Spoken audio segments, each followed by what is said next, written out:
Oh, hey, I was just, sciencing.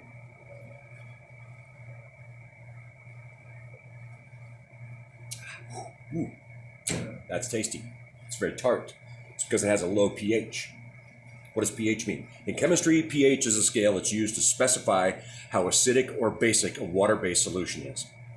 pH can be less than 0 for very strong acids or greater than 14 for very strong bases. At room temperature, distilled water falls right in the middle of the scale and has a pH of 7. The pH scale is logarithmic and inversely indicates the concentration of hydrogen ions in the solution. That's because the formula used to calculate pH approximates the negative of the base 10 logarithm of the molar concentration of hydrogen ions in the solution, or more precisely, pH is the negative of the base 10 logarithm of the activity of the hydrogen ion. Where did pH come from? It was first introduced by the Danish chemist Søren Sørensen at the Carlsberg Laboratory in 1909. Now, why are we talking about pH? What's so important about pH? We got a new beer coming up. That's what's so important. Goza. We're brewing a Goza.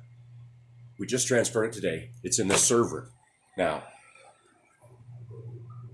what makes a beer a Goza? Goza is a style of beer that's named after Goslar. It's a little German village in Lower Saxony. The first syllable, Gos, means fast-flowing water. The second one, Lar, means a clearing in a forest where you can graze livestock. So Goslar translates as a camp or settlement at a fast-flowing stream. The river Goza ran through the village. And by the way, in case you're looking it up, it's now the Abzucht River. The German Emperor Otto III was singing the praises of Goza beer, and he died in 1002. So this style has been around for at least 1,000 years. Now, the village of Goslar is tucked up against the Harz Mountains, where there's a high mineral content. Runoff from those mountains is carried to the Goza River, where the water came from for the Goza style beer. So you can imagine that that mineral content carries right over into the beer. That's why it's a tiny bit salty, just a tiny bit salty. Now, it's also a sour. What makes it a sour? I'm sure you've heard of lactobacillus, right? It's best known for cheese making. We use it to sour milk and make yogurt. It's a non-spore forming gram-positive, catalase-negative, anaerobic to facultative anaerobe bacteria that converts sugar to lactic acid. It's usually non-motile. Facultative anaerobe means it can function in the presence or absence of oxygen.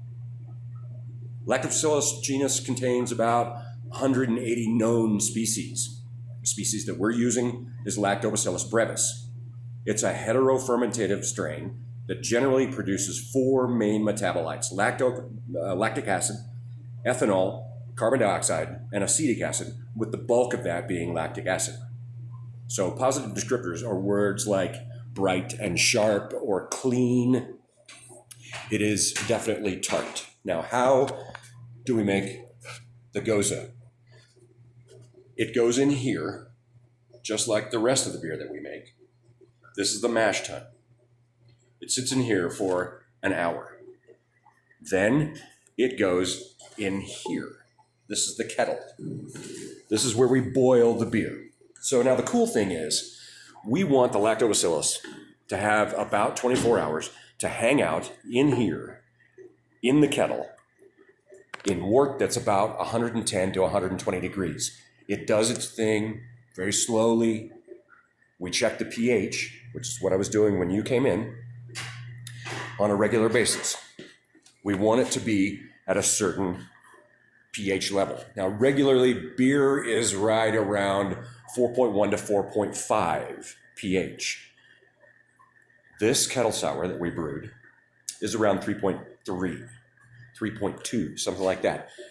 It's also, take into account that it's logarithmic. So every point, how can I say this? A pH of 4 is 10 times as acidic as a pH of 5. It only takes one, blah, blah, blah, blah, logarithmic, hamina. Yeah, I'm sciencing. So, This beer is coming up very soon. We just transferred it out of a fermenter into a server today. We used blood orange puree. So, Sangre de Goza.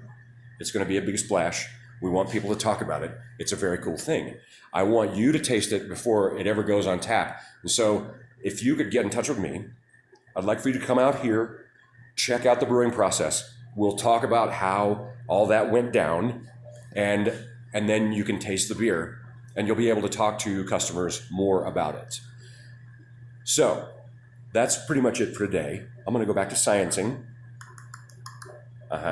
And we'll talk soon.